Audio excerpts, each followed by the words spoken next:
Welcome to episode 121 of the Omnigamers Club podcast, the podcast for games on all platforms, including corn mazes. I am Daniel Winter. Hello, and I'm Mark Uessa. How's it going, Daniel? Going well. I just took the kid out to our first sort of corn maze pumpkin patch today. Did you know that corn mazes are now coming with like TTRPG tables of what was it called? A magical finger matrix with like you get chalk dust on your fingers throughout the corn maze, and the order in which you get the different colors like dictate a number that you get like a task on this like TTRPG chart basically. So Gamification, it's everywhere. innovative. Wow. Well, I guess they have to give you your money's worth because like they charge you for these sorts of things, right? Yes. Oh yeah. Yeah, not just what is it, a wagon ride anymore. There's a whole hullabaloo. Yes, big business. But yeah, we had fun there today. So of course it's Canadian Thanksgiving up here in Vancouver, and we're doing things a little bit different today. First week without a guest in a little while, so I think we're just gonna to take it easy. We've got a few miscellaneous topics that we just wanted to clean up. We're both a little bit of a gaming funk, perhaps, or just like been nibbling at a lot of little different things that's made it difficult to sort of zero in. So, yeah, I think we'll be having a bit of a Thanksgiving spread of topics today that we'll get to shortly. So, Mark, shall we start off with the appetizer? Sounds great. Yeah, and I think that you had like a kind of a topic that you wanted to discuss that we've sort of been touching upon. I'll let you introduce it, of course, but it's not exactly news or anything like that. I think we're gonna kind of have a meatier appetizer this episode. Yeah, so last week talking about Final Fantasy, in sort of the closing on that, we had a bit of a back and forth as to the purpose of remakes or remasters. And you'd suggested that, there's obviously a lot of importance in reinterpretation of vision in these games, in like Romeo and Juliet by Baz Luhrmann, for example. And I wanted to push back a little bit on that. I didn't want to drag out that episode anymore, so I wanted to rewind and revisit that topic a little bit today. Primarily, I mean, I want to agree that there is absolutely a purpose for remakes and reinterpretations and creating a new vision of older games. At the same time, I wanted to specify that I don't think that's a replacement for accessibility of the original games, making those available, and like I'm increasingly interested in these games as historical cultural artifacts, and I think there's a few different approaches to how you remake or remaster or all the rewords that games have these days. Various approaches in how you go about that with differing purposes that aren't always aligned. And so, yeah, I wanted to dig into that a little bit more. I think before we start kind of diving into that topic, I think we should sort of kind of distinguish like our terminology here. So there's a kind of a spectrum, I think, between generally the terms are like remaster and remake. So I wanted to kind of just tease it out of you what you really mean by, do you mean like including remasters and remakes, or are we strictly talking about just remakes? Well, I think both. There is entirely a spectrum Right. there. Like the remaster, I mean, even that alone, like adding quality of life improvements might make a game more accessible. But it is like by definition a different product that you're creating. The pacing of the game, the atmosphere of the game will be different by just changing the amount of money or experience you get, or Sure. like fast forwarding through it, for example. Right. So let's just before we delve in deeper, let's kind of just define our terms here. So for remasters, and this is just general talk because there's no like vocabulary police in the gaming industry as of yet. Remasters are generally like kind of polished up games, but they're more closer hewing to the original form of the game.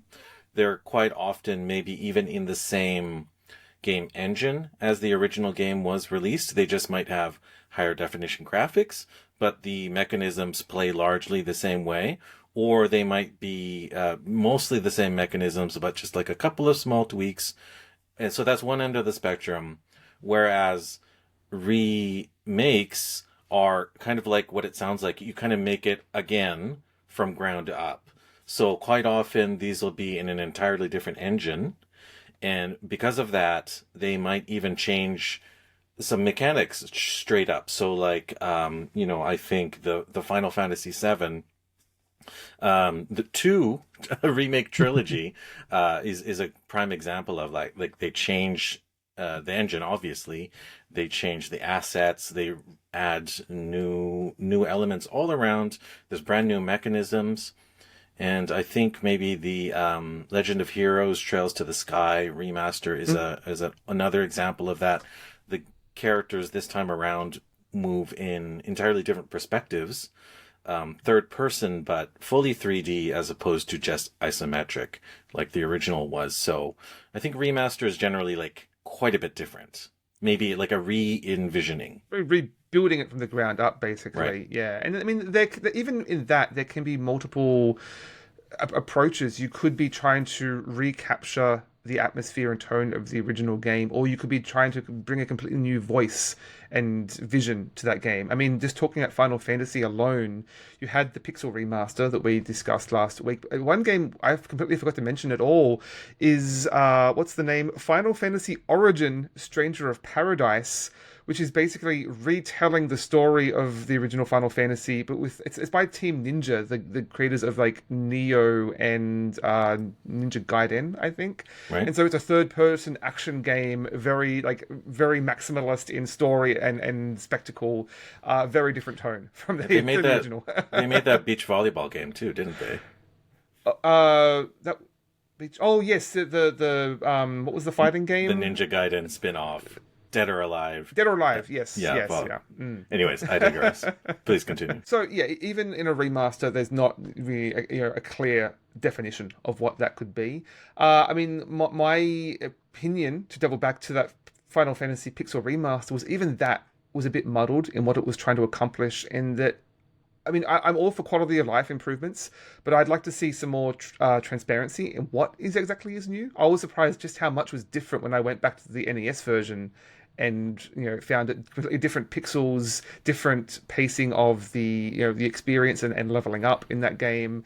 And it, like, playing that Pixel remaster, you're not getting the original experience. It might be still a fun game, it's a great experience, but it's not, from a historical perspective, you're not getting the same game.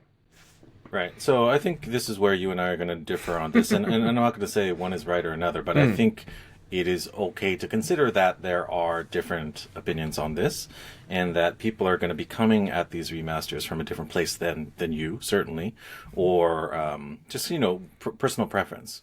So, for example, like I was playing video games when Final Fantasy I came out in its original form, but many people who are playing the Pixel remasters now weren't alive when the first one came out. Their first game system might be a Nintendo Switch, so they haven't ever played a NES game before, let alone an NES RPG before. So I don't believe that someone should have to play the original for some sort of I don't know, gatekeeper-ish reason, or some sort of hewing very preciously towards historical vision. Like, people are going to come at these entries into a series in any order that they want to, and all of those orders are valid. So I will to say, first off, to those people, they shouldn't feel beholden to hit one of them first. For lots of games have 5 different remastered versions. Or 20 different in the case of Final Fantasy. Exactly. So who could even say what the original is and what authenticity is there? I personally think it's fine to come at those in any direction. Any of them is valid, and that you don't have to suffer through old kind of versions. Maybe if you want to try them out and just get a taste of it, sure, but you don't have to play it through from beginning to end to say that you beat Final Fantasy. You can play any version.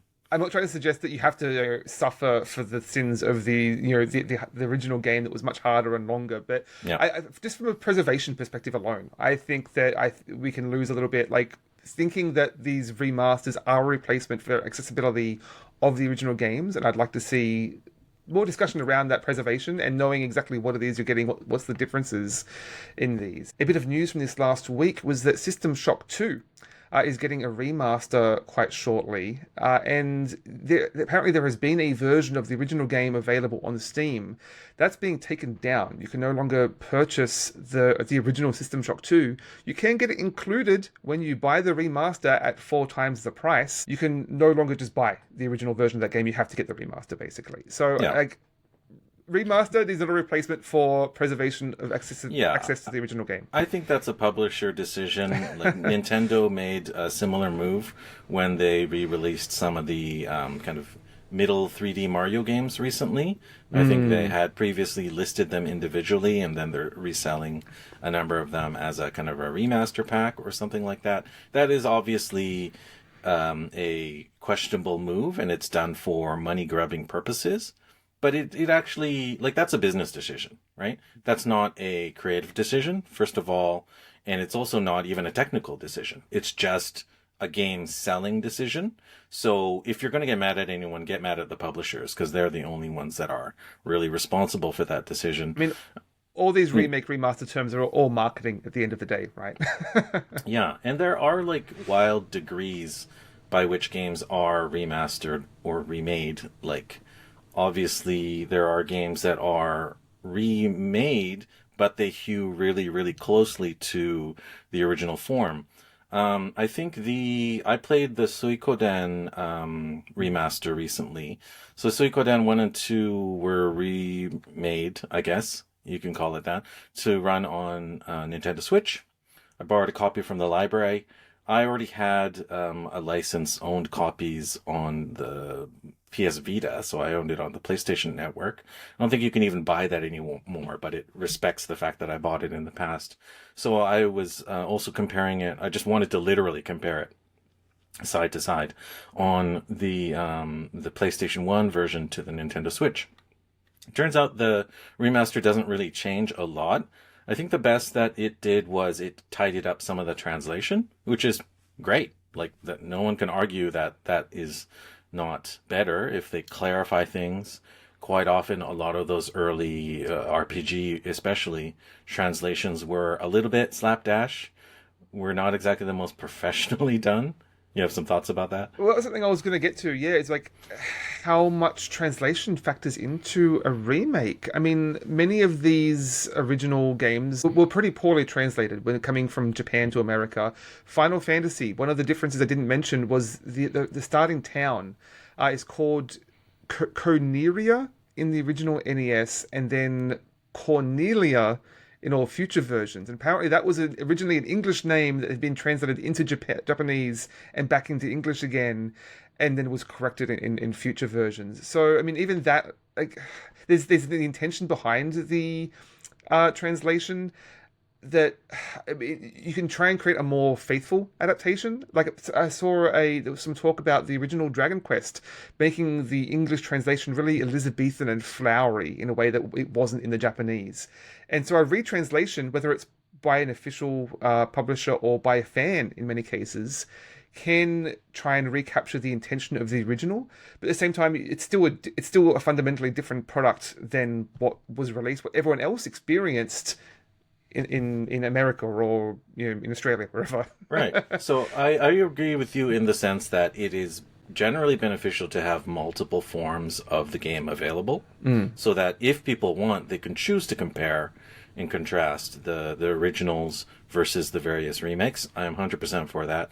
Don't disagree with you that. I personally think it's a valid choice to jump in at any point and play any of them, and you could say, yes, I played Final Fantasy, or I played Suikoden, or Final Fantasy Tactics, or whatever it may be. Any of them are valid because at each of those points, decisions are made, and then at each of the later points, different decisions are made. But there's too many myriad reasons why those decisions were made.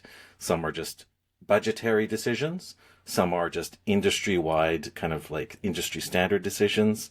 So, for instance, back in the 80s and 90s, you know, game translation was literally that, just translation. And then people in the industry sort of started to think of the job more as what they would call localization. So they would try and add more context, maybe explain some of the cultural, conceptual differences between the East and the West, where a lot of these games came from originally. So like a lot of different considerations had to be made, like Earth Dawn, when it was localized from Mother 2 into Earth Dawn, like made a lot of different choices in there. And some games like Mario 2, entirely different art aspects, and they might even change the title entirely. Like Final Fantasy 2 on the SNES was actually Final Fantasy 4 on the Super Famicom. So there are a lot of different decisions that are made. Obviously, we can argue what's more authentic or not, but I think any version of a game is valid. Some of them are better or worse for technical reasons and whatnot. Well, one other factor I've been trying to zero in on is, look, when someone reads a book, when someone watches a movie, like we're all largely watching the same movie, the same book. Whereas in a game, like the three of us talking about Final Fantasy, like, well, turns out we've all played different versions, we all experienced slightly different games. How do we compare our thoughts in that sense? That's tricky in finding this commonality in comparing our experiences, and something that's getting harder and harder in gaming, especially with like the rise of AI, where there's this push towards everyone having their own personalized experience, and no two people ever have the same experience. That's tricky to get, but at the same time, I'm wondering if is that a fool's quest in like that even as two playing the same game, we're still adding our own perspectives, our own cultural experiences. Right. Like no two games are ever going to be the same, regardless. I think. Yeah, I wholeheartedly agree with that point. I'm reminded of some other art forms like visual arts. Someone who's looking at the Mona Lisa in like 1725 is going to have a very different than they did in 1825, 1925, or 2025. And likewise, more recent example, I think we talked about William Gibson recently. There's the opening line of the novel Neuromancer. It reads something to the effect of, "The sky was the color of television tuned to a dead channel." So depending on what year you were born in, that has a very different meaning to people. For some people in the analog television days, it was the little ants crawling across the screen, the little black and white pixels, and the hissing of white noise that came out of the old analog speakers. But in another generation, that screen might be this pure blue color, or it might be this pure black color, or it might be pink, or it might be some entirely different like artwork that your HD TVs nowadays have configured to show up on the screen. So I think all of those interpretations are valid, because at some point after the author creates the work, the art is alive in the world and has a life of its own.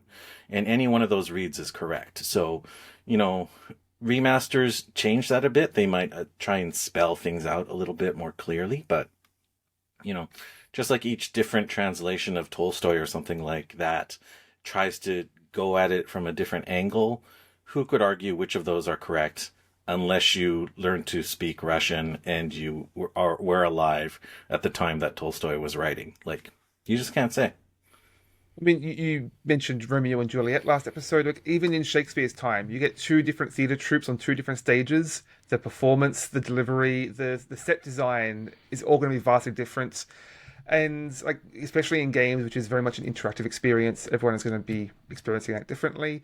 I just finally wanted to mention an article I saw this last week on Endless Mode by Mark Normandin called "There's a Right and Wrong Way to Remake a Classic Video Game, and the Iliad Explains How." And I mean, basically, the Iliad, famous story from Homer, being an oral story.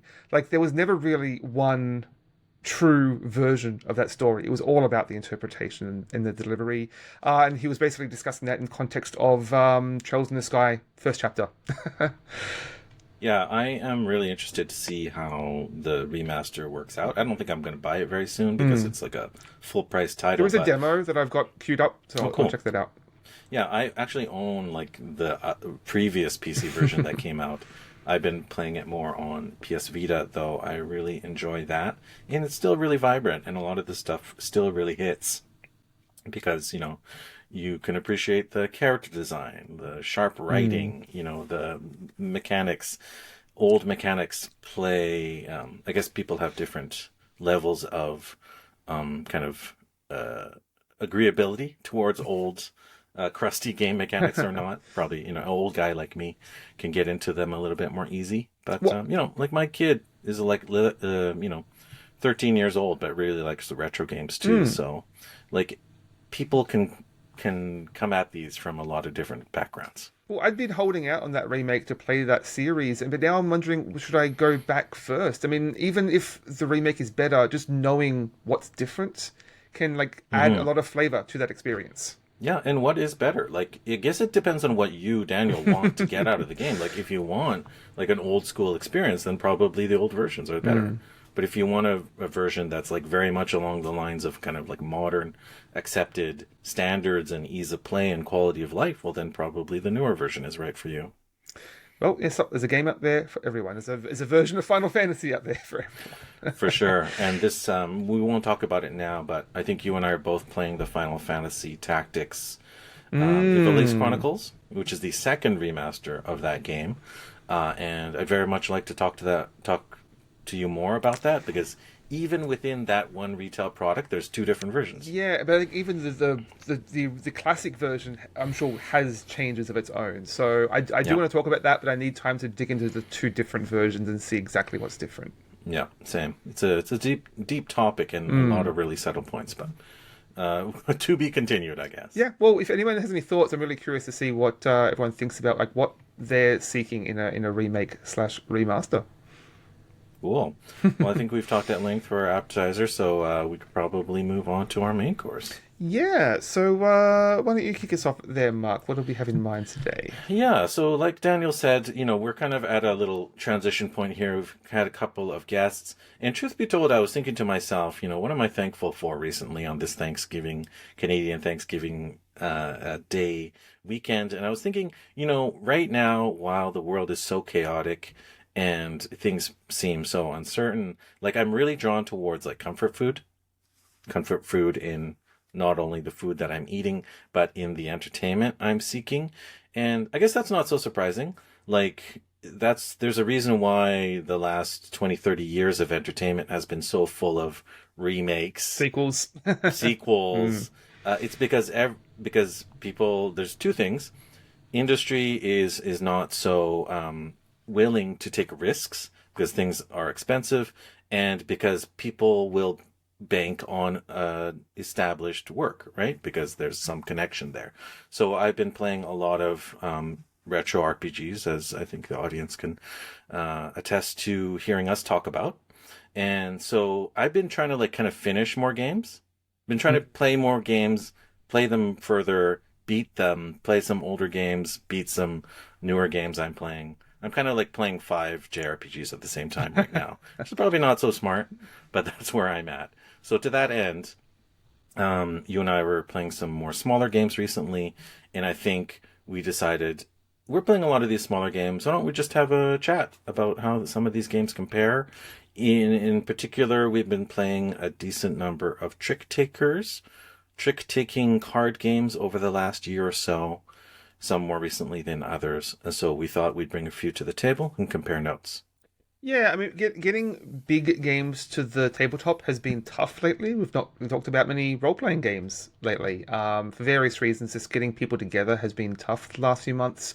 I am playing games, but oftentimes we'll play one big game, and then it's tough to get the same group together to really put a game through its paces at multiple player counts. And I mean, I don't think we've ever, express that we're giving a thorough review when we cover games here. I want to be somewhat thorough and upfront about how we've experienced these games and we've put them through their paces. But I do want to be a little more forgiving in what we're playing and allowing for these smaller games that necessarily aren't going to be played 100 times, but we can still have some interesting thoughts on them. Yeah, and certain types of games, like Trick Takers, are sort of, I kind of consider they're a continuum of games, right? They build upon the fact that the player base generally knows some foundational level of rule or rules, and other types of games are similar to that, like D20 based RPGs or powered by the apocalypse RPGs, for instance. They share the same DNA, but there's so many different flavors of them. And I think Trick Takers fit that mold very well. Now, this assumes that you've played a Trick Taker before, but everyone had to start somewhere. So should we explain a little bit about how Trick Takers work? Yeah, I mean, obviously a classic, mechanism from, decades, hundreds of years ago, potentially. I don't remember what the origin of the genre is, but I am surprised how many people in the industry can take for granted that everyone just knows how trick taking works. I mean, most people might have played Hearts with their grandmother back in the day, but not really internalized that's what trick taking is. Yeah, trick taking, mechanically speaking, generally, this is like the core fundamental, and there's so many variants, so please don't send me flaming comments if I get this wrong. But generally, Trick Takers are kind of a round-based game where players play in order, generally clockwise around a table, sometimes different, but usually someone starts a trick, and a trick is like once around the table, essentially. So people play out one card at a time, if possible, and you usually have to follow according to a certain rule. So in a traditional trick-taking game, you play out a card that is a certain suit. If the next player can follow, they have to match that suit, which means if the lead player led with hearts, the next player has to play a heart card, and the next player has to play a heart card. And then there's some variations on what you can play if you cannot match. But you generally have to tell the truth. You have to tell the truth, and you have to follow according to that rule if you can. And then generally, once everyone around the table has played one card, usually the player that has the highest value card of the lead suit wins. They win that trick, and then, that trick might be considered like 1 point or one way towards victory. And then you play more and more rounds. Bidding is another common trend you'll see in these, in terms of you might have 10 cards in your hand, so that's 10 tricks, and maybe you have to guess at the start of the round how many you think you're going to win. But that's like one subgenre within that. Like, there's hundreds of trick-taking games out there that are all innovating by creating small tweaks and exceptions to these rules. That's part of the difficulty in learning a new trick-taking game, is remembering the small differences, because that core is usually so similar. Remembering the small tweaks to each one can be tricky. Yeah, and for myself, like, I didn't have that like familiar experience of growing up playing kind of traditional playing card games around a table. It just wasn't part of my cultural upbringing, so Trick Takers were introduced to me later after learning more complex strategy board games. So I didn't have that foundational layer, and my first Trick Taker was actually maybe one of the more complex Trick Takers that are even available on the market right now. I'll explain which one that is later. So should we talk about a Trick Taker that is popular now that sort of breaks the rules? What was your first Trick Taker, Daniel? Do you even remember? I remember in university playing a lot of Hearts, basically, just with a regular deck of cards. And I think I've seen a lot of suggestions about what people should include as their first Trick Taker. I've seen Rebel Princess, one we'll be talking about shortly. I've seen that brought up. It's like, oh, this is a great first trick taker. And again, I think people are overestimating how difficult it is to learn that core mechanism, because so many of these games don't explain that. They take for granted that everyone knows trick taking, right? So I think Hearts basically is the best way to start, or I think Spades is another sort of variant with a classic deck of cards, and the rules are going to be the same every game, right? So you can really internalize and get a sense of what value is in a card. Like, what's valuable, what's his board strategy, that's not going to change round to round. I don't even know what the difference between hearts and spades are, other than that they're the names of suits. So I guess that would be a smart way to start. I guess I'll just come out and say what my first trick-taking game was. My first trick-taking game is from the designer of A Love Letter, Seiji Kanai, and that game's name is Chronicle. And this game is fairly complex. Actually, I don't know what year that came out, but we'll find that out later. Anyways, Chronicle is interesting in a bunch of different ways. Like like Love Letter, each card has a unique ability, and then there's three suits in which every rank of a suit shares the same ability. So, for instance, the number one in all red, green, and blue are evil cards. And if you win a trick, if you hold those cards in your set of allies at the end of the round, then you cannot score any points. So you don't want to win those cards. There's other examples like this card, if they're in your allies. Sort of allies is just like a tableau in front of you after you've won a trick. Yeah, exactly. This one card counts as 3 times the normal amount of points of that victory condition. And then another card the number 3 card in every suit, instead of the normal condition of having the high value card win, instead the lower value cards win. So it's quite variable, and you can imagine it becomes quite chaotic. And beyond that, beyond having the fact that there are 3 suits with 10 different abilities on each rank, there's a fourth wild suit, which has no ranks, but a bunch of unique abilities.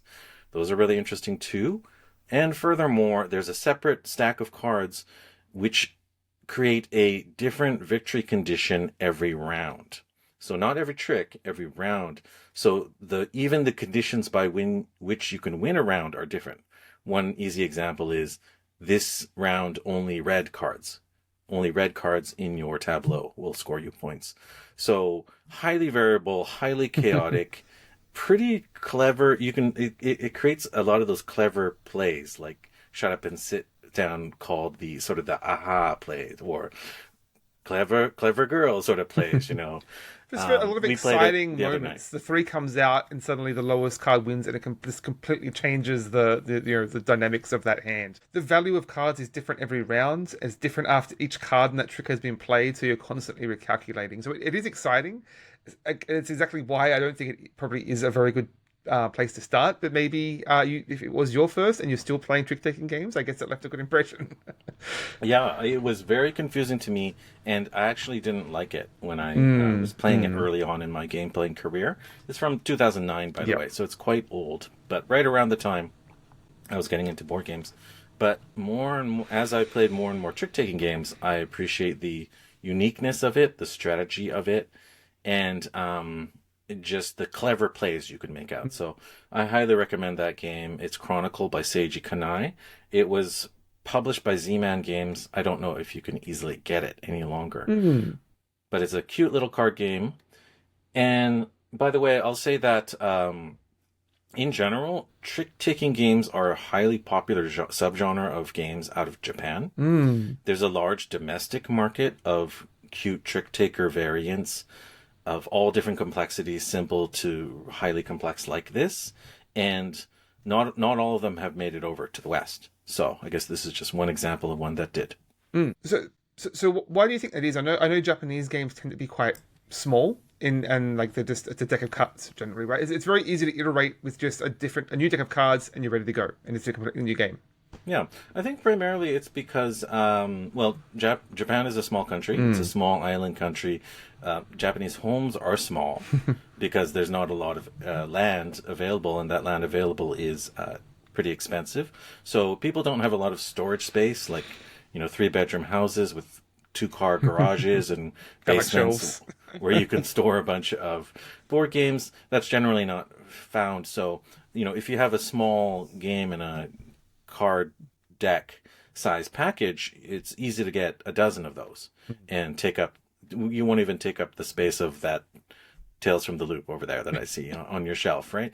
So it's very easy to collect those. They're more bite-size, conceivably, to design. And I guess I didn't grow up with card games in my culture growing up. I'm Japanese Canadian, but I imagine that some percentage of Japanese people did grow up with what they call trump cards. Unfortunately, they call playing cards trump cards over there. So there are a number of people that did grow up with traditional card games. So I think it's a probably easy transition to move from trick takers into more advanced games. We do need to change that name, by the way. We need to redefine what it means to win a trick, to like Yeah, triumph or something. that's right. That's the term that I've heard, and I think it's pretty successful. Instead of the trump suit, the most powerful suit, you call it the triumph suit, which totally makes sense. Excellent. All right. What about yourself, Daniel? What's I don't know, trick taker you played recently, or one that well, I mentioned sticks River out? Princess, so we may as well double back to that. I mean, that is quite recent. It came out in 2023. I think I may have recently discussed that in the episode on going back to Australia and the game convention I visited there. But you and I recently played this, so I thought it might be worth revisiting that. And it's quite similar to Chronicle in the sense that you're going to have every round a new card, an event card comes out that changes the not necessarily what the win conditions, but the way in which you play cards, and because it's all like princess themes, sort of fairy tale themes, they play with that quite a bit in some fun thematic ways. Like you might have the masquerade ball, and now you have to play all your cards face down, so you don't know what's already been played. So they have a lot of fun with that in some thematic ways. Again, it is quite tricky in terms of recalculating the potential values in that, because not only are you trying to win the tricks, but there's also one of the suits is the princes, which you're specifically not trying to win. It's negative points if you win any princes. One of the cards I think it's one of the cards in the animal suit. It's Is the frog prince. So yeah, that's always a trap if you're like leading green or whatever that suit is. So there's quite a lot of sort of exceptions and fringe cases in that to watch out for. It's really, again, I think it's really tough to internalize even for a seasoned trick taking player, let alone someone who has no experience with that at all. Every round, every hand is completely different. Nice. Yeah, I enjoyed that game as well. I don't think I latched onto it nearly as much as Chronicle, but like Chronicle, it has a sort of a round defining rule that sort of changes things up. So I like that aspect of it, and the art's quite lovely. We did find that we fell into this place where within each round, once half the cards had been played, it was pretty obvious. Like someone could take control of the suit and then just play it out. It was pretty predictable once you got halfway through, and we're just like, okay, let's just lay out our hands. We know how this is going to go, as opposed to like Chronicle, where everything was constantly shifting with those new cards coming out every time. I mean, that's part like playing Hearts is going to be somewhat similar on occasion. Because you know exactly what's out there. You can kind of theory craft it and deterministically figure out, well, I've got all of the hearts. I know I can win every suit now, right? Yeah, that's what I think is great about Chronicle, is that in the couple of rounds we played last night, near at the tail end of our playing session, I think the potential winner of a round changed like 4 or 5 times in the course of one round with every card played, and it's kind of a nail biter, even more so than Love Letter, which certainly shares qualities with it. It is exciting. But I'm torn as to like finding that right balance between the chaos and the predictability. Because I mean that it was ultimately a lot of luck baked into trick taking games. You're never going to be able to completely control. Like sometimes you just get a bunk hand and you can't do anything with it. Sometimes you get all the hearts and you win every trick. And you want to have a sense that you can control and like dictate. Oh, I can seize control. I can take the lead and I can control the pace of the game, versus letting everyone else in the game still feel like they can contribute somehow. That's a tough balance, I think, and I don't think either game do that quite right. But like both are still fun for a few rounds. Like no trick taking game is going to be perfect. You're always going to get wobbly fringe cases, regardless. I don't know. I'm still a Chronicle booster. You can spin gold out of that flax very easily with the powerful effects. All right, let's talk about another trick taker, though. Another one that I have a generally favorable opinion about is a slightly older one. It's also more than 10 years old. This is Skull King from Grandpa Beck's Games. This is from 2013 originally. I think there's been a couple of different versions, different art styles, but Grandpa Beck's Games are actually pretty cool. I think it's like a small indie shop out of Washington State, if I'm not mistaken, and it's literally a family affair. Like one of the editions of the game I had a bunch of the family members' faces were printed on the artwork as some form of the pirates. Skull King has a pirate theme to it. Doesn't really matter, but it's fine enough.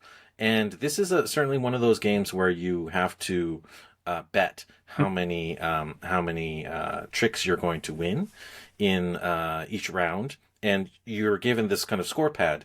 And I don't remember exactly if you have to score order them, but I think you can't like double up on a certain number of tricks, so you might have to play them like successively going up or down, or you might have to alternate them. But there was some sort of rule about you having to vary the number of tricks you would win in a round. The most curious thing is that you basically start the game. The first round is just one card. You're going to play one trick with one card and guess how many tricks you're going to win with that one card. And then you go to two cards. Okay, how many of those two tricks do you think you're going to win? And then three cards, how many do you think you're going to win? I think you go all the way up to 10 at the end, basically. And so it's escalating constantly. Yeah. That's what it was. That rule is like just...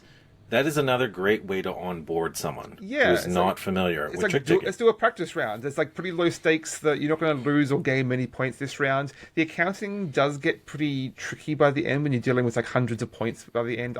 My first experience with this game was playing with 10 people, and it was just utter chaos. So yeah, trick taking games usually are designed for 4. Is usually a bit of wiggle room, but that's usually what they're designed for. 10 is pretty out there. Right. That's why you definitely need a score sheet with this one. I think there were some like this game had a decent number of kind of off original cards that had the unique abilities. I think the higher power pirate cards had a sort of like special effects, like they're kind of like attacks that could cancel things out. So there's quite a lot of variability in how a round could get played out. It had this sort of scissor paper rock moment where like I think the pirates are sort of the triumph suit. Then there's the Skull King beats the regular pirates. But then the mermaid beats the Skull King. But then something else beats the mermaids, I think. So there was this real scissor paper rock situation. But it does create for a lot of exciting moments and upsets. Right. So you have the excitement of the variable powers there, but generally it eases players in with those kind of consistently growing number of cards that you're dealt out and expected to win tricks. So it, like I said, for that reason, I think it was a great introduction to trick takers for me. After learning Chronicle, I learned to play that, and it was a little bit more easy to comprehend. I think that's also a great kind of family level game. I think basically all Grandpa Beck's games are like sort of family games, casual games. They would make sense that you would get them at like a gift shop at a national park or something like that, or on a ferry or something like that, not just a hobby game. So that game is still kind of rocks, and I think any sort of group could appreciate it. Gamers with capital G, or more family style situations too. It has some fun sort of theatricality to it too. It's literally in the rules that when you're betting, you have to go yo ho ho and then show how many fingers you're betting on. So you have to do it. It says it in the rules. There you go. Get into the theme. So that's Skull King from 2013. Okay, another one that we played yesterday, and I've played a couple of times prior to that, is Gachapon Trick by Daniel Newman. This came out last year, I believe. Let me double check that. So this came out in 2024. And again, tiny box, simple deck of cards.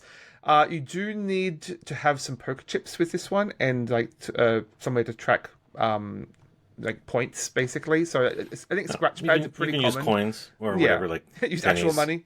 Yeah. So I mean, it's emulating the Gachapon parlor, which we both discussed recently, and each card, there's like 7 colors or suits, and each one has 7 toys on it, basically. So there's like each color has the 7 toys represented across it, and so you're trying to create sets. You want to get them all. You want to get all of the ghost cats or all of the robot gacha, basically.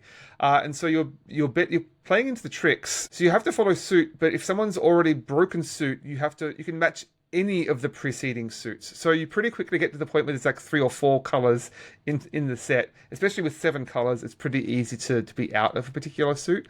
And then it's like the winner is actually the majority. It's not the first played color.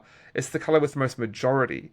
So most curiously, I thought that each player has a pretty different dynamic in the sort of decisions and dynamics that they're playing with. Like the first player sets the tone. The second player can potentially shift it into a new color. The third player doesn't have quite as many opportunities. Like they have to match one of 2 colors now, but they can sort of shift the majority.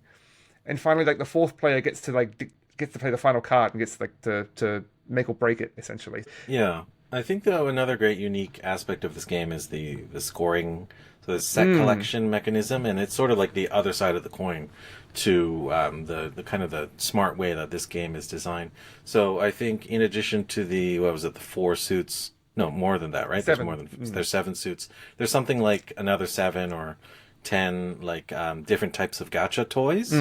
So generally, the prizes that you win out of this Gachapon machine is little like robot or a little what we call toilet frog was one of the examples, and there's this little water buffalo Akabiko. or akabiko creature. Basically, there's a bunch of different toys, and there's an instance of them in every color. And I believe there's an instance of them in every value too. So each of them has a kind of a yen value, which you'd have to pay to acquire. But of course, you want to acquire multiples of each set, because if you have multiples, then you score the square of the number of copies that you have. Exponential scoring. Yeah. So 1 is 1 point, 2 is 4 points, and 3 is obviously 9 points. So obviously you want to go big into 1, but you will have to pay mucho yen to generally get the sets, unless you're just really smart about scoring. Or you can top deck it. You can pay 500 yen to just randomly choose the top card of a deck, but you're obviously playing the numbers there. There's the RNG. It's usually a bad gamble, but it's a gachapala. You got to take the gamble. Sometimes it pays out. Yeah, exactly. But here's the other side that's really tricky too. Each 200 yen is also worth a point. So there's a sort of like a payout ratio at which you have to beat, and you can quickly math out the results. Is this investment of yen equal to the gain in points? So for instance, if you didn't spend any yen to make any purchases, this is a little hard to accomplish. I accomplished it one of the rounds, but you start with $50 or 5,000 yen worth of coin every round. And since it's divided by 200 yen, then you would score at least 25 points if you didn't spend anything. But if you literally don't win any tricks, you score an extra 5 points or something like that.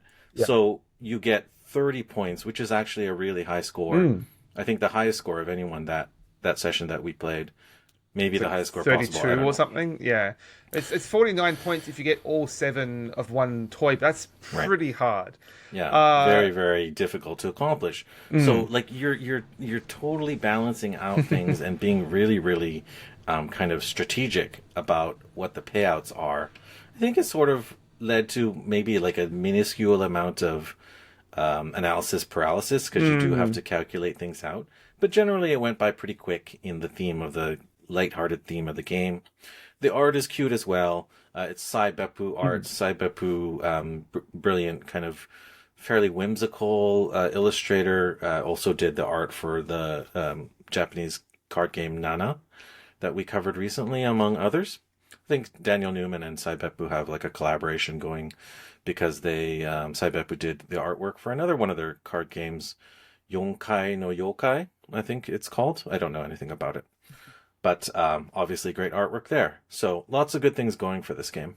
Yeah, you mentioned the getting bonus points if you don't win any tricks, basically. And that's a trope that we've not really mentioned. Shooting the moon, it's usually called. Whereas like most games have this sort of baked in secondary strategy of not winning any trick. It's a little bit of a consolation if you just get a bunk hand and you can't do anything with it. But it does usually have a bit of strategy to like... It's harder than you think to not win a single trick in these games. Yeah, and quite often, because it's harder to achieve, you actually get a little bit of bonus, like that case we mentioned with Gachapon Trick. And previously we mentioned that for Chronicle, you can't even win a hand if you have any evil cards in your hand. But if you have all 4 evil cards in your hand, then you win 2 points and no one else wins any. So... that's the way you shoot the moon, and it's generally called shooting the moon because that's pretty hard to achieve in any game. And as soon as people see that you're doing it, they'll like try and force you to win a trick, basically.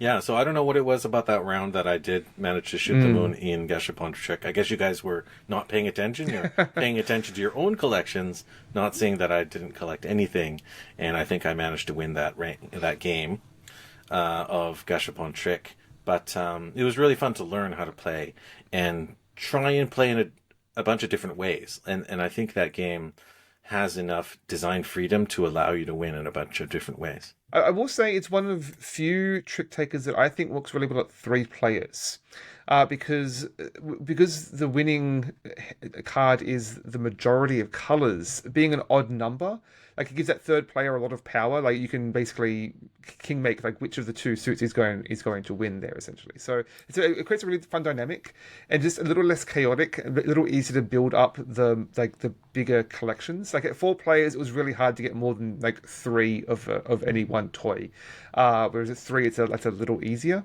So yeah, I quite enjoyed that at three. Okay, let's talk about another trick-taking then game that was a little bit of a industry darling at the time that it came out. This is another game out of a Japanese designer anyway. This game is called Cat in the Box. It's a very unique twist on the trick-taking genre, and this game came out in 2022, I see. Daniel, you want to give the rundown on what makes Cat in the Box different? Yeah, I've not played this in a couple of years. I'm pretty sure we did discuss this in one of our previous Terminal City tabletop convention episodes where I played this a couple of years ago. But it's basically you're given a hand of cards that have just numbers on them and no colors. Except they do have colors. They're one of four colors, but you just can't see what those colors are until you properly perceive them. There's a grid in the center of the board with all the color number combinations, and when you play a particular card, you are declaring what that number is. You're observing the card in the quantum state and declaring what color it is. So if you declare this card is the red 4, then suddenly all the other 4s in everyone else's hand they can't be the red 4. They have to be one of the other 4s. And so it's this real sense of kayfabe I found in this, in terms of teaching it and leaning into that theme. That I found this a really joy to teach this game. And you see people's minds blown as they figure out what the implications of this are. It is quite tough to wrap your head around for the first game or two, but once you're in that, it's quite a fun gimmick. Yeah, it is interesting because it's not mechanically that difficult of a game, but conceptually it really is sort of out of the box, excusing a pun. It's like a kind of blows your mind. Like it's quantum mechanics, Schrodinger's cat in the box. Like it's a total twist on a game to establish something out of nothing, but you still have to abide by the rule of what you established. Really, really clever. And the way they achieve it, like Daniel said, is through another means, this little tracker. And there's these kind of cute little gummy style, I guess, suit icons to represent each of the 4 suits. And there's a little board. I think there's like a medium-sized board, and there's even like a jumbo edition of this game. It's ridiculous, yeah, that has jumbo pieces, and I think like a gigantic plushie of the cute cartoony. I mean, you can literally see that behind me here. Oh, there he is with his dead eyes. Yeah, exactly. So I think really, really brilliant, and another case of just like smart, clever design, and I think the artwork didn't actually change between the East and the West either. It just really works from the get-go. So I think this is another successful design. I probably wouldn't recommend it for anyone's first trick-taking game. Yeah. Because you need to have that foundation first. It does also have that layer of the basically area control, because when you're playing your cube to that board and declaring the color, you basically want to create a series of adjacent blocks. Like you want to like capture an area of that board by playing sort of subsequent cards like adjacent to each other. Yeah, and it's easy to start, but eventually you sort of paint yourself into a corner in what you can achieve, because basically you've established what the previously played cards of a given suit are. So your options get progressively smaller and smaller. Yeah, I did find this game didn't have a lot of staying power for me, largely in that every hand felt largely similar because there's no colors in there. Like you're defining your hand basically. So you never get that thrill of trick taking games of getting a hand and then figuring out, oh, how am I going to play this out? largely very tactical in trying to play that board state rather than the cards improvising with the cards in your hand. It's a little bit of that, but it's a little bit samey round to round. I found, but. If you're a fan of trick taking games, you're probably going to have a dozen of them and can be alternating between them. So I found this a blast to teach. Didn't necessarily stick around for me though. Okay, I have one that I played, I think at the very same con, at that TCTC that was actually at the Roundhouse, which we talked about the Roundhouse as a environment, which we did the Vancouver Game Garden the other day. But the trick taker I played there wasn't with you, but it was with previous guest host Dennis Ryan. And we played a trick taker that was also another industry darling. This game was called The Crew. Mm-hmm. So The Crew, I think there's a couple of different versions. There's one in space and then there's one underwater. There's a kids version just came out recently, I think, or a family version. Yeah. I don't remember which was which, but the first one is about space. I don't even remember which one I played. They're both kind of dark and blue colored. So the deal with The Crew is that what makes it unique is you generally have to follow the same rules, except instead of most trick-taking games, this is a cooperative game. And you have to play certain cards in certain orders to meet certain conditions. And then there's even like a bit of a campaign of sort of missions that get, I guess, progressively harder. I don't know, because I haven't played an entire campaign of these missions, but there's like a booklet. There's a booklet. Like 50 missions, I think. Right.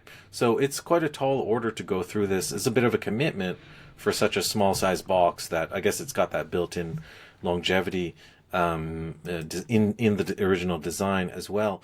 But this game asks a lot of you because, first of all, it asks that everyone have roughly an equal knowledge of being able to play taking games. It's like the problem with the gang that we had, right? Right, because it's a cooperative game.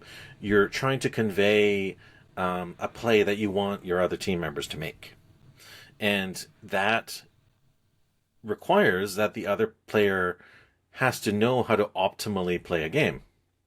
And just like with The Crew, just like with the gang, just like with what is that? The other one, the game or whatever it's called.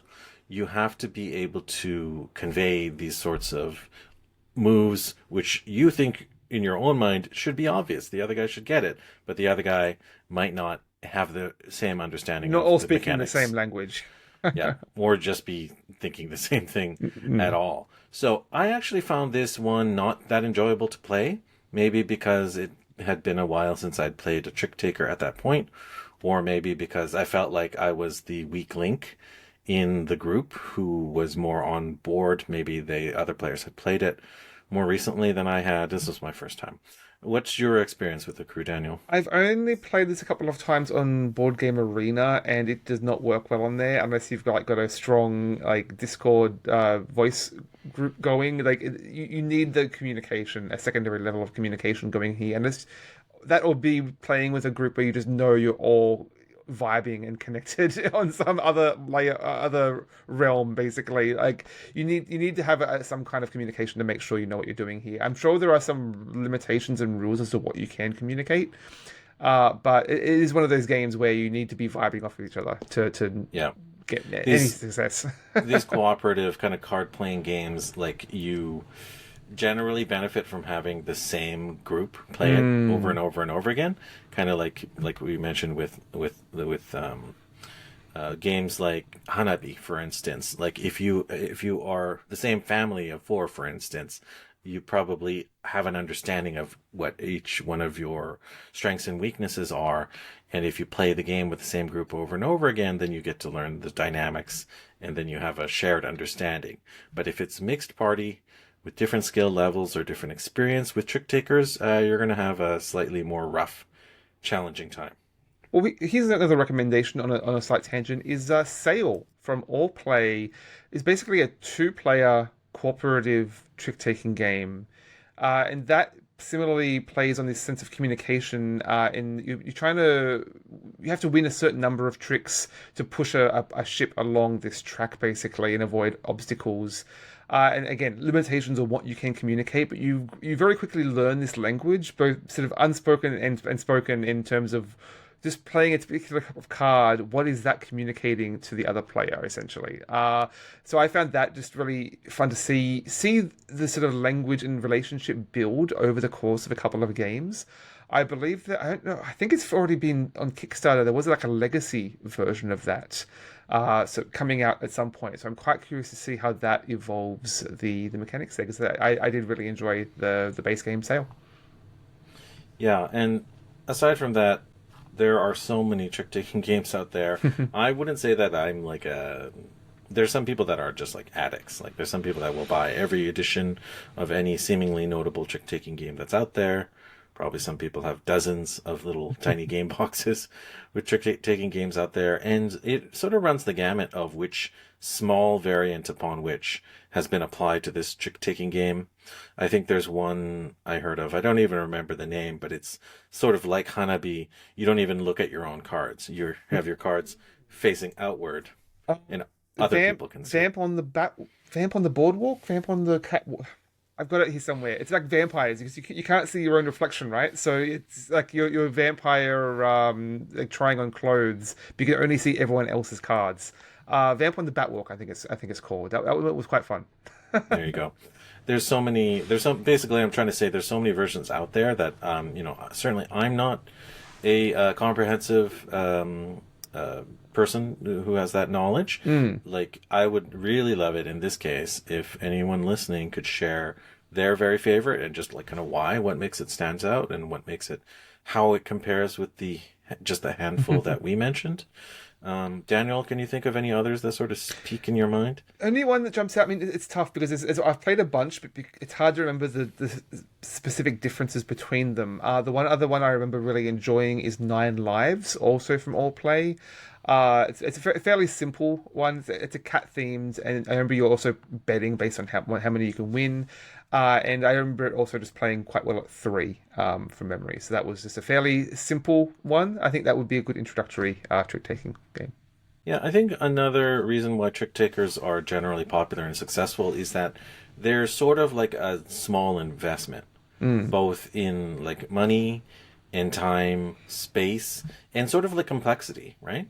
And I find that a lot of people that are maybe not so eager to play strategy board games, a lot of the times it's because they don't want to sort of look foolish, or they don't want to not be successful the first time that they try something out. So trick taking, because it's like round based, because it's generally short, and if you have had any experience with trick takers in your life previously, then the person that's trying to pitch you on the game can sort of ease you in and be like, hey, but it's just like hearts. This is the only one difference. So it really eases you in, and it's a really great way to sort of fit as a filler game, just like we played last night after our big, chunkier, full-size game, which we'll talk about later. We can just kind of sneak it in and play a couple of trick takers to end up the night. Well, playing this at Thanksgiving had me thinking about how these really work as sort of a background to other, just to social events, basically. I mean, a lot of these will have like a variable rounds. Like we played Chronicle like 2 rounds, which wasn't balanced in any way, essentially. But it's one of these things where you can get really invested in who wins what trick or who wins what rounds, but not get super invested in who wins the overall game. You just play as many rounds as you feel like it, right? And like not overthink it. Just be chatting and have other social things going on in the background. Yeah, Chronicle, you could literally play 3 rounds, or you could play like 10 rounds. You know, it's totally up to you. And likewise, I suppose you could do that with Skull King too. You know, if you want to do the full 10 rounds, you can, or if you want to do 5, you can do that too. And the length of the plays are going to vary the depth and the depth of the strategy and of the experience. So maybe you play with a younger person and you only play with a handful of cards ever until they get a little bit older. So people can approach these at a bunch of different points in their life, in a bunch of different ways, and kind of come in and out of trick takers. So I think that's another reason why they're popular game genre. Yep. Excellent. I think we'll leave it there for our Thanksgiving trick-taking spread. Yeah, I think you wanted to mention like a Kickstarter or something. Oh, you're right. Yeah, there's a couple of small projects I wanted to shout out. in that Daniel Newman, who I just mentioned, released Gachapon Trick, basically has just released 4 new trick-taking games, or at least they're pre-orders. They're not Kickstarters or crowdfunding. You can just pre-order them on his website at New Mill. I will put the link to that on the in the show notes. There's also one of my favorite reviewers, Dan Thurot, over at Space Biff, has already reviewed all 4 of those games, so I'd encourage you to check that out as well.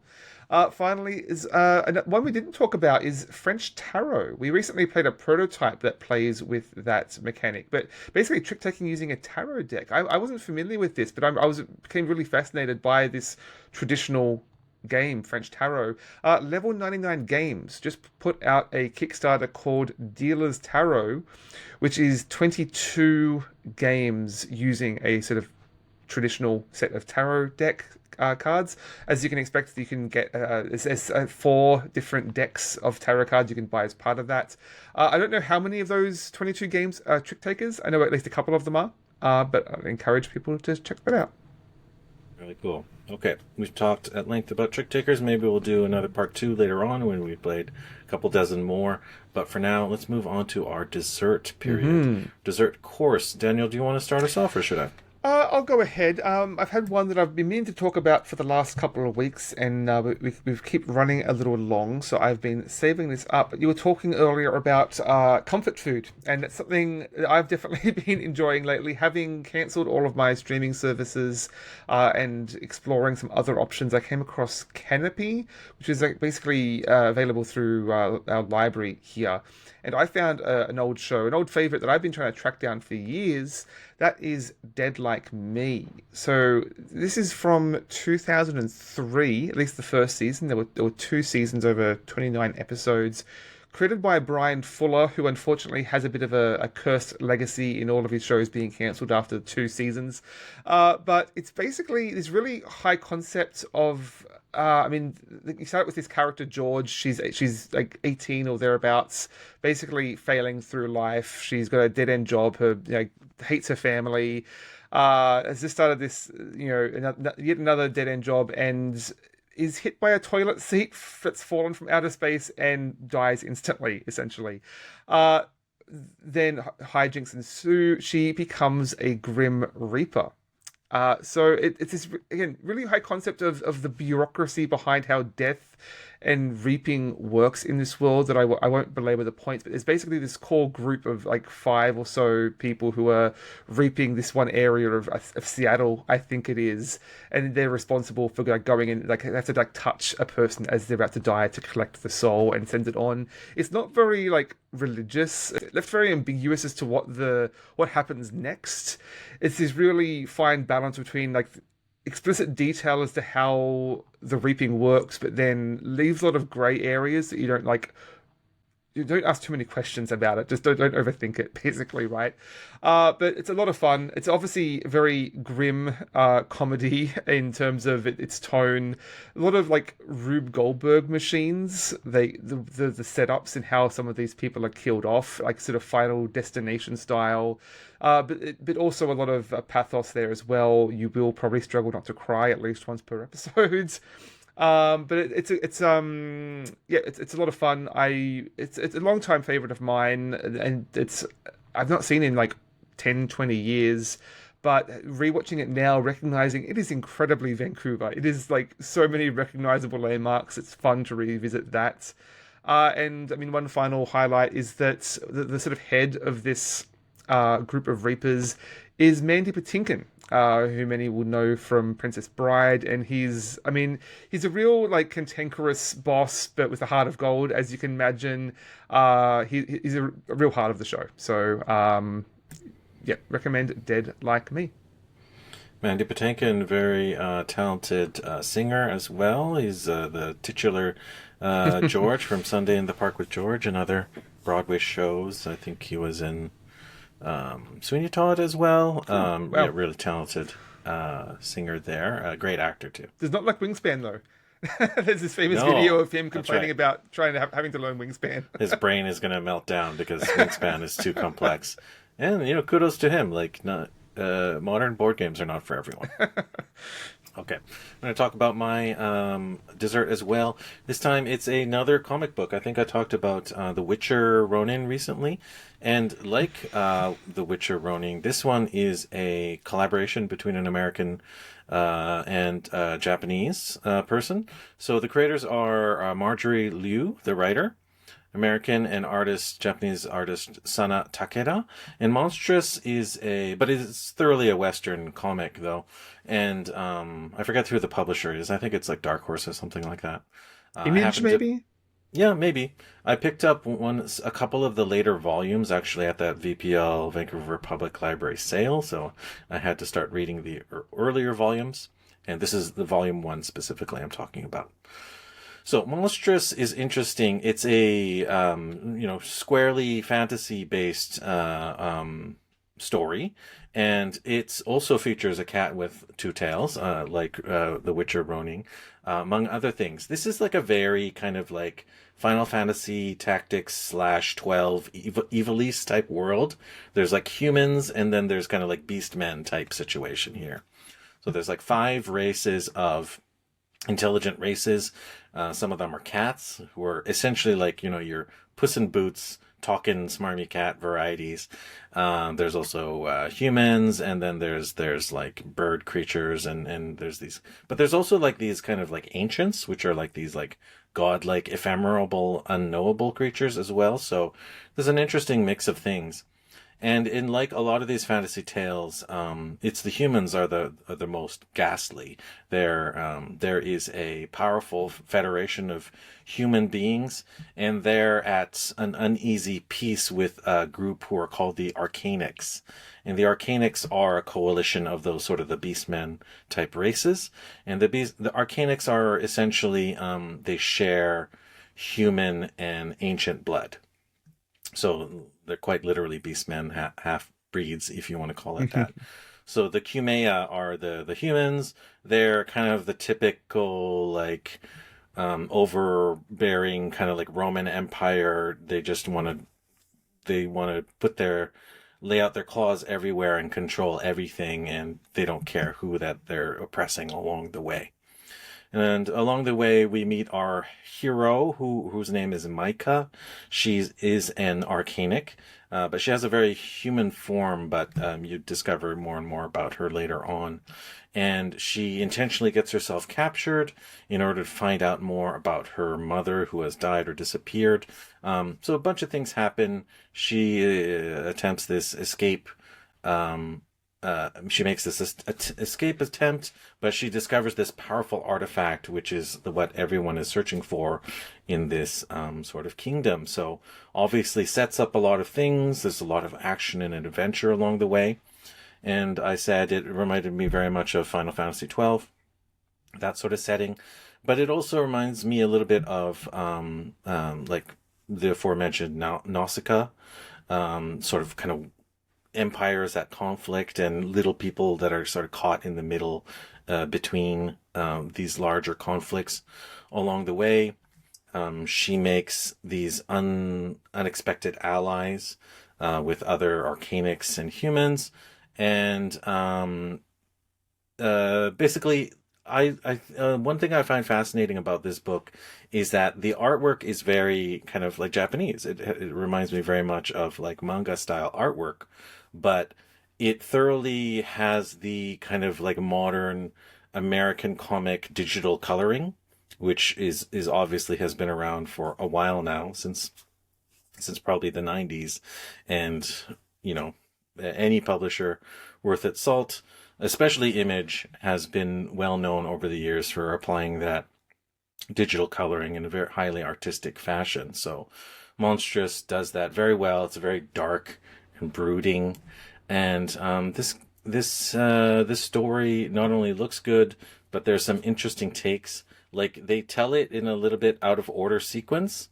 There's it sort of happens in the middle, they go flashback, and then at the very end they reveal that one of the characters that was helping you along the way maybe not be working for your best interest. So cliffhanger at the end, what more can you ask for? So I will definitely be reading further on, especially since I have some physical copies of the artwork here. And I might, in a moment, I might just grab one of those books there to show you some of the art. But I think it's a compelling read. I'm going to keep reading Monstress. Excellent. I know I've got the first volume around here somewhere. I don't recall if I actually ever read it, but that would have been years ago if I did. Yeah, well, let me know if you have volumes 2 and onwards, because I'd like to read those. But if you can't, then get it on Libby like I did. Excellent. Okay, I think that's another episode in the can. There you go. We did manage to talk a lot about all those little trick takers that we played. So that's great. Well, thanks for hanging out with us on this Thanksgiving weekend, the Canadian Thanksgiving weekend, here in Vancouver. Of course, we are recording on the traditional land of the Musqueam, Squamish, and Tsleil-Waututh. We are thankful for that. The unceded land of those First Nations. So we don't say it very often, but I certainly am thankful of that. And yeah, like, what more can I say? I don't own any of the land, so I don't care who it goes back to. It might as well go back to its original owners. Well, if you have any questions or comments, if you have any suggestions on your favorite trick-taking game or thoughts on remasters versus remakes, you can contact us at omnigamersclub@gmail.com or at our website, omnigamers.club. Yep, check out our videos that we put up on YouTube. We put out all our weekly episodes there. And if you watch us only on YouTube, you can listen to our older episodes, which are only found in podcatchers or on our website at omnigamers.club is where you can find that. Excellent. Yeah, and if sharing the podcast through word of mouth is a huge help. Social media is pretty dire right now, so yeah, any help you can do to spread the word and join the club, always appreciated. I mean, you could follow us on social media. I'm markyuasa.bsky.social.com, I think it is. You can find me at Board Game Feast at Blue Sky, whatever the default addendum is, and the Omnigamers Club account there as well. Very cool. Thanks for hanging out with us, and until next time, I hope you all have a balanced diet of games. Thank you. Bye. Bye.